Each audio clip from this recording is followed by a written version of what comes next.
بس کوشش کوم چې څه ناڅه ځان له کار شروع کړم چې خپل سبق په سر ته ورسوم. اوس څه چې سلایي ماشین یې د هغې نه به څه پیدا اوچته کړي. ډېره فایده به ترې اوچته کړم. ګرانو کتونکو، دغه یوه موره د شپږو لوریانو سره چې دوی پکې راوستې دي، خواهش یې دی چې ټول خلک به کپړې اچي، زما دا لوریان هم کپړې واچي اختر دپاره. بیا په دې حالاتو کې زه دې مور ته سلام کوم چې په دې لوریانو سبق وایي. دا په 12م کې ده، ته په څویم کې؟ نهم کې، ته په 12م کې. دا په 12م کې سبق وایي. دې وخت کې سلایي ماشین ورته سخت ضرورت دی. ټولې لوریانې په کور دي. دا سبقونه چې پې وې په کوم ګټه وټه څه وه؟ بس ناست یم ځان له دا رجني مې کوم رنجو والا په ګوتو باندې وغه خرڅوم. هغې کې دا بچې دغه ته لېږي. خاوند مې د کباړ کار کوي، کله مزدوري وشي او کله نه. کور کې راسره یو د خاوند خور هم ناسته ده. خاوند خور مې دا زړه شوې ده ما سره ناسته. نو واده نه کوي چې غورې کړو؟ نه جي بوډۍ ده اوس کمزوره ده. دا ته تا جامې اغوستې اختر ده؟ نه جي نه. څپړۍ پیزار لاس هم نه دی اغوستی. د پلار مې مزدوري نشته ده.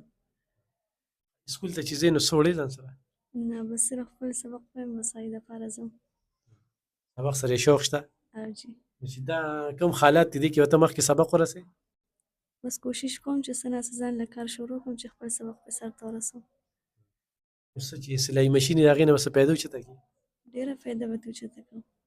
بس زه خپل سبق به پوره کړم. نور دا اوس تا 12م کړی دی، نو سجاب چې کوې سکول کې یا بل څه کې؟ بس لا فلحال خو څه میلاو شوي نه وي، که میلاو شو بیا به کوم. بچي ته نهم کې سکول ته چې ځې ځان څه پیسې وړې؟ ولې؟ بس د پلار مزدوري نشته، کار څه نشته بس نوره. او نورې خویندې دي؟ هغوی هم نورې. او یو ورور دی دی؟ جي. ګران خو به درته وي؟ ډېر زیات ګران دی. هغلې کپړې اغوستي؟ بس ترور مې ولا اغوښتي دي هغله. هغلې دې اغوستي کله چې ته لوریانې درنه څه غواړي؟ بس څه به وکړو چې نشته نو څه به وکړو، خپل نصیب هم صبر دی. ګرانو کتونکو، سودا به د ځان سره وړي. سلایي ماشین طلب چې کوم دی هغه د تاسو نه کوو. وخترې دي چې کومه ده هغه زه د خپل طرف نه ورکوم ونیسه که نه. او دغه چې کوم دی او دا به دې هغه زوی له ښه صحیح ده که نه ښه. او دې وخت کې اوړه او غوړي چې